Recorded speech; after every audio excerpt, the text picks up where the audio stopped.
माझे कुटुंब माझी जबाबदारी हा शब्द यव्हाना महाराष्ट्राला परिचित झालेला आहे. मला प्रश्न पडायचा की माझे कुटुंब माझी जबाबदारी असा शब्द महाराष्ट्राच्या सरकारला का सुचलेला असावा. आपापल्या कुटुंबाची जबाबदारी घेण्याची गोष्ट सरकारने सांगावी इतके तरी महाराष्ट्रातले नागरिक अजून तरी जबाबदारी विसरलेले नाही आहेत. किंबहुना त्यांना कुटुंबाच्या पलीकडचा विचार करा असं जास्तीत जास्त सांगावं लागतं. अशी स्थिती असतानाही सरकारनं माझे कुटुंब माझी जबाबदारी अशी भूमिका का घेतली असावी. काही आगाऊ लोकांनी याला वाझे कुटुंब माझी जबाबदारी असं करून सुद्धा टाकलं होतं. माझे नाही, वाझे कुटुंब माझी जबाबदारी असं देखील सांगितलं होतं.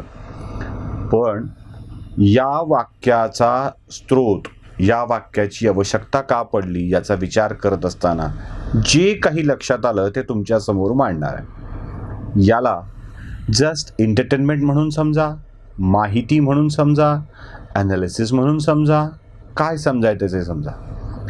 एखादी स्पॉन्टेनियस गोष्ट आपल्या जेव्हा मनात येते ना, अशी उत्स्फूर्तता येते, तेव्हा ती आतून असते, ती आतली भावना असते. माझे कुटुंब माझी जबाबदारी हे ज्याला कुणाला सुचलं असेल ना, त्याची ती आतली भावना आहे. म्हणजे महाराष्ट्राच्या मुख्यमंत्र्यांचा विचार आम्ही केला तर त्यांच्यासाठी माझे कुटुंब माझी जबाबदारी हा शब्द अगदी आतली भावना असू शकतो. म्हणजे उद्धव ठाकरे हे आपल्या वडिलांना दिलेला शब्द पूर्ण करण्यासाठी महाराष्ट्राचे मुख्यमंत्री झालेत. म्हणजे शिवसेनेचा मुख्यमंत्री करतो, शिवसैनिकाला मुख्यमंत्री करतो असा शब्द त्यांनी बाळासाहेब ठाकरेंना दिला होता म्हणे. आणि त्या शब्दाची पूर्तता करण्यासाठी उद्धव ठाकरे महाराष्ट्राचे मुख्यमंत्री झालेले आहेत असं ते वारंवार बोलले. तर म्हणजे मी म्हणतोय असं नाही आहे. म्हणजे वडिलांना दिलेला शब्द पूर्ण करण्यासाठी उद्धव ठाकरे महाराष्ट्राचे मुख्यमंत्री आहेत. काही लोक असंही सांगतात की रश्मी ठाकरेंचा आग्रह होता, हट्ट होता, आणि या स्त्री हट्टापोटी उद्धव ठाकरे महाराष्ट्राचे मुख्यमंत्री झालेले आहेत. म्हणजे शिवसेनेत दुसरा कोणीतरी करायचं असं चाललं होतं आणि मग रश्मी ठाकरेंनी नाही, साहेबच होतील असं सांगितलं, अशी देखील चर्चा आहे. म्हणजे पत्नीचा हट्ट म्हणून उद्धव ठाकरे हे महाराष्ट्राचे मुख्यमंत्री झालेले आहेत. आणि उद्धव ठाकरेंना आपल्या पोराची म्हणजे ठाकरे घराण्याच्या तिसऱ्या पिढीची व्यवस्था लावायची आहे. म्हणून आदित्य ठाकरेला थेट पहिल्या झटक्यात कॅबिनेट मंत्री करून त्याच्यावरती जबाबदारी दिलेली आहे. म्हणजे पुढे आदित्य ठाकरेचं पुनर्वसन करण्याची जबाबदारी देखील उद्धव ठाकरेंनी स्वीकारलेली आहे. म्हणजे माझे कुटुंब माझी जबाबदारी हा शब्द अगदी परफेक्ट लागू होतो की नाही. म्हणून म्हणजे वडिलाचा वचन, बायकोचा हट्ट, मुलाची चिंता या सगळ्यातून महाराष्ट्रातलं सरकार चालू आहे. बरं, फक्त उद्धव ठाकरे म्हणजे महाराष्ट्राचे मुख्यमंत्री असे आहेत म्हणून आपण अशा निष्कर्षावर येतोय का, तर नाही. अजून काही इंटरेस्टिंग गोष्टी आहेत. या सरकारचा मुख्य आधारस्तंभ आहेत शरद पवार.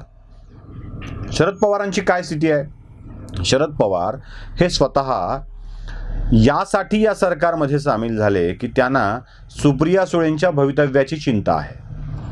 कशाही परिस्थितीमध्ये सत्ताधारी पक्षाची धुरा आपल्या मुलीच्या हवाली करण्यासाठी शरद पवार उत्सुक आहेत. त्यांनी तयारी सुरू केली आहे.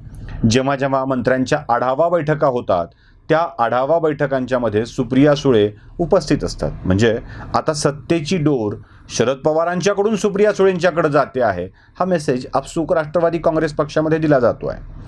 त्यामुळं सत्तेवर येण्याचं मुख्य कारण सुप्रिया सुळेंच्या हातात पक्षाची सूत्र सोपविणे आहे. सत्ता असली की हे सूत्र सोपविताना जरा सोपं जातं.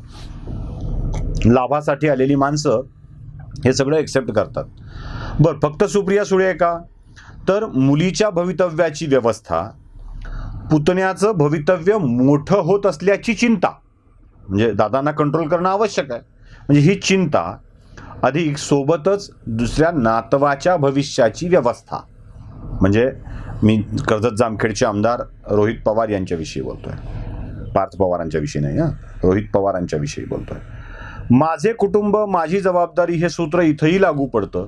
मुलीचा मार्ग निर्धोक करणे, निर्धोक करताना पुतण्याची अडचण दूर करणे आणि एका नातवाला व्यवस्थित सेट करणे ही शरद पवारांची भूमिका आहे. इथेही माझे कुटुंब माझी जबाबदारी असं आहे. बरं, अजित पवार जे या सरकारचे उपमुख्यमंत्री आहेत त्यांचं काय आहे.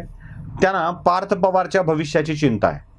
सोबत बहीण आणि भाऊजी लोक यांची जी काही व्यवस्था लागलेली आहे त्यात कुठे खंड पडू नये याची व्यवस्था आहे. आणि सत्तेवरून पायउतार व्हायचंच आहे ते एका शीर्षस्थानावरून व्हावं यासाठी अजित पवार धडपडत आहेत. म्हणजे जिथे आता सगळं काही अचीव झालंय असं वाटावं अशा ठिकाणी थांबावं. म्हणजे पार्थ पवारांची चिंता बहीण आणि भाऊजी या दोघांनाही कुठलाही त्रास व्हायला नको यासाठीची व्यवस्था आणि स्वतःला एक सेफ पद्धतीनं राजकारणातून दूर करणे हे अजित पवारांच्या दृष्टीनं माझे कुटुंब माझी जबाबदारी अशी व्यवस्था.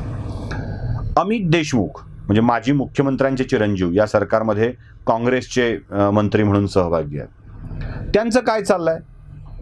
वडिलांच्या नंतर जो काही वारसा लातूरमध्ये त्यांना 2 टर्म मिळालेला आहे तो वारसा कायम ठेवायचा आहे. नुसता लातूरचा वारसा कायम ठेवायचा आहे असं नाही, तर लातूर ग्रामीणमध्ये आपल्या भावाची देखील व्यवस्था लागली पाहिजे. तो देखील कायम आमदार म्हणून निवडून आला पाहिजे.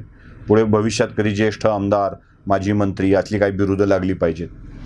स्वतःचा वारसा कायम ठेवणे, मुख्यमंत्री पदाकडची वाटचाल करणे आणि आपल्या भावाला देखील सांभाळणे यात पुन्हा आईचा हट्ट येतो. म्हणजे आईची तीव्र इच्छा आहे, मातेची इच्छा पूर्ण करणे हा प्रत्येक मुलाचा कर्तव्याचा भाग असतो.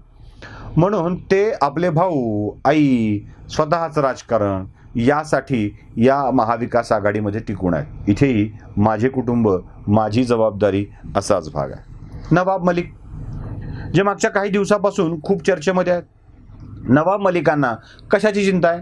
त्यांना आपल्या लेकीच्या भवितव्याची चिंता आहे. जावयाला नार्कोटिक डिपार्टमेंटनं जेलमध्ये टाकून दिलं, 10 महिने जामीन मिळाला नाही.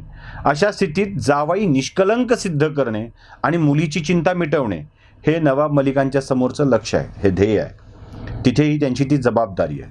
नवाब मलिकांच्यासाठी देखील हे सरकार म्हणजे माझे कुटुंब माझी जबाबदारी असंच आहे. आणखी एक हेवीवेट मंत्री आहेत छगन भुजबळ. छगन भुजबळांचं देखील असंच आहे. स्वतःला निरपराध सिद्ध करायचं आहे, ते प्रयत्न करतायत. वेगवेगळ्या न्यायालयातून त्यांना कशी क्लीन चीट मिळेल यासाठीच, म्हणजे चीट केलेल्या गोष्टीतून क्लीन चीट कशी मिळेल यासाठी ते प्रयत्न करतायत. पण नुसतंच भुजबळांचं एवढ्यावर काम भागत नाही आहे. त्यांना समीर भुजबळची व्यवस्था करायची आहे, पोराची व्यवस्था करायची आहे, पुतण्याची व्यवस्था करायची आहे. नांदगावची आमदारकी आपल्याकडे आली पाहिजे, येवल्याची आमदारकी कायम राहिली पाहिजे, नाशिकची खासदारकी पुतण्याकडे कायम राहिली पाहिजे, नांदगावमध्ये पोरगं सेट झालं पाहिजे. या सगळ्या चिंता, या सगळ्या जबाबदारी छगन भुजबळ यांच्यावर आहे. इथेही माझे कुटुंब माझी जबाबदारी अशी स्थिती आहे. सरकारमधले आणखी एक मंत्री आणखी एक महिला मंत्री आहेत अदिती तटकरे. त्यांचे वडील सुनील तटकरे ते सध्या रायगडचे खासदार आहेत. या रायगडच्या खासदारांना आपल्याकडं खासदारकी ठेवायची आहे, मंत्रीपद ठेवायचं आहे, रायगडचं पालकमंत्रीपद ठेवायचं आहे, भावाची चिंता आहे, पोरीच्या भवितव्याचा विचार आहे, स्वतःच्या राजकारणाचा विचार आहे, पोरगी, भाऊ, स्वतः असा विचार केला तर इथेही माझे कुटुंब माझी जबाबदारी ही भूमिका अगदी तंतोतंत लागू पडते. अनिल देशमुखांनी जे घोळ केले, साई शिक्षण संस्थेमध्ये पैसे ट्रान्सफर करून टाकले, तिथेही पोराची व्यवस्था करण्यात आली, तिथेही पोराचं साम्राज्य नीट राहिलं पाहिजे याची व्यवस्था करण्यात आली. इथेही माझे कुटुंब माझी जबाबदारी असाच सगळा प्रकार आहे. राज्य सरकारमधल्या अनेक मंत्र्यांचा विचार केला म्हणजे अशोक चव्हाणांना आता वारसा मुलीच्याकडे द्यायचा आहे की पत्नीच्याकडे द्यायचा आहे याचा प्रश्न पडलेला आहे. अगदी महसूल मंत्री असलेल्या बाळासाहेब थोरातांना आपल्या भाच्याला राजकारणामध्ये उभं करायचं आहे, तेही एक मंत्री आहे. गडाखांचा परिवार तर असाच राजकारणामध्ये उभा आहे. तनपुरेंचा परिवार राजकारणामध्ये उभा आहे. मंत्र्यांची कोणतीही नावं घ्या, तुमच्या लक्षात येईल की त्यांना आपल्या परिवाराला राजकारणात उभं करून स्थिर करायचं आहे. आणि मग आपल्याला कळतं की ही जबाबदारी कशी आहे आणि माझं कुटुंब ही माझी जबाबदारी कशी आहे लक्षात येईल. म्हणूनच सरकारमधल्या ज्या कोणाला माझे कुटुंब माझी जबाबदारी हे वाक्य सुचलं असेल ना, त्यानं सरकारच्या या वृत्तीला तंतोतंत लागू पडेल असंच हे विधान दिलेलं आहे आणि त्याची तुफान मार्केटिंग होते. सरकारमधल्या मंत्र्यांचं कुटुंब ही त्यांची जबाबदारी आहे आणि ती त्यांची चिंता आहे. बाकी लोकांनी आपापलं कुटुंब आणि आपापली जबाबदारी सांभाळावी. आपल्याला तर ती जबाबदारी माहीत असतेच, आपल्या कुटुंबाची काळजी आपण घेतोच. पण सरकारनं हे जाहीरपणे सांगितलं आहे की सरकारमधल्या मंत्र्यांसाठी माझं कुटुंब हीच माझी जबाबदारी आहे. व्हिडिओ आवडला असेल तर लाईक, शेअर आणि सबस्क्राईब नक्की करा. धन्यवाद.